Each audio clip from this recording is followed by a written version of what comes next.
បាទសូមសួស្តីដល់ប្រិយមិត្តបងប្អូនទាំងអស់គ្នាបាទថ្ងៃនេះវីដេអូនេះនឹងប្រាប់អំពីរបៀបធ្វើឲ្យកុំព្យូទ័រដំណើរការលឿនជាងមុនបាទដើម្បីឲ្យកុំព្យូទ័រដំណើរការលឿនជាងមុនទី1យើងចូលទៅកាន់ menu start ហើយវាយពាក្យថាភាគ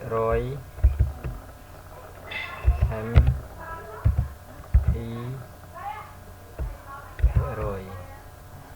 បន្ទាប់មកចុចប៊ូតុង Enter បាទសូមលោកអ្នកមើលកន្លែងនេះបាទ file មួយចំនួននៅក្នុងហ្នឹងគឺលុបចោលទាំងអស់ select ទាំងអស់មកបន្ទាប់មកលោកអ្នកវាយ mouse ស្ដាំមួយយកពាក្យ delete ហើយ yes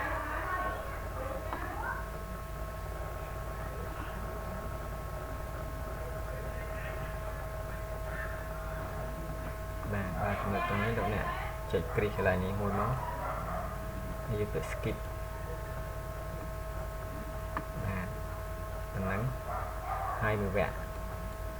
គយើងបិទតង់នេះសិនមកហើយយើងចូលទៅកាន់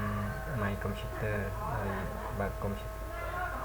คลิก mouse ស្ដាំមក Open mouse ស្ដាំលើ Drive C មួយមក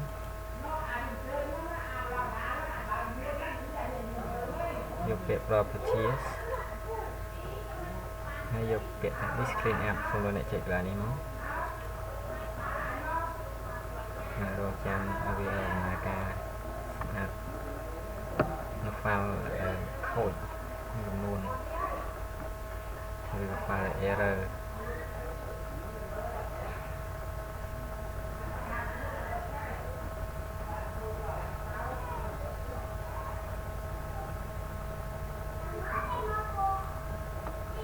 លោកអ្នកមើលតាមពីចំណុចមួយដែលខ្ញុំប្រាប់លោកធ្វើតាមដូច្នេះនឹងកុំព្យូទ័ររបស់លោកអ្នកនឹងប្រសើរជាងមុនហើយបាទអញ្ចឹងបន្តមកលោកអ្នកចុចពាក្យ clean up system file ឬក៏ចុច OK នេះឥឡូវខ្ញុំចង់ចុចពាក្យ clean up system files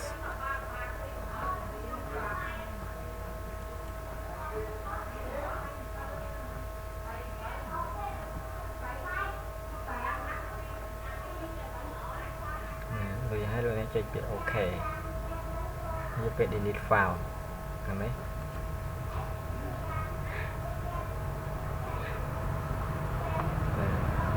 បន្ទាប់មកលោកអ្នកចុច OK ជាការស្រេច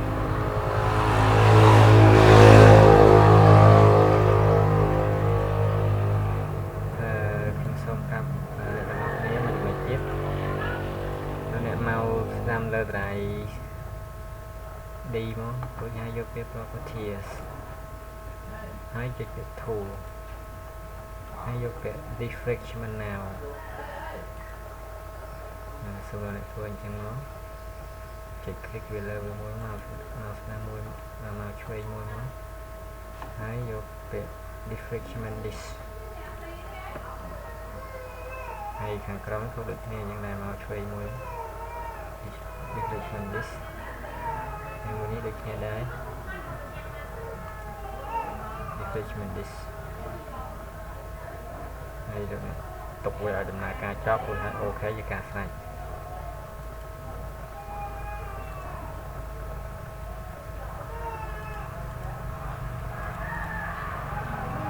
បាទសូមអរគុណសម្រាប់ការទស្សនាវីដេអូមួយនេះបាទ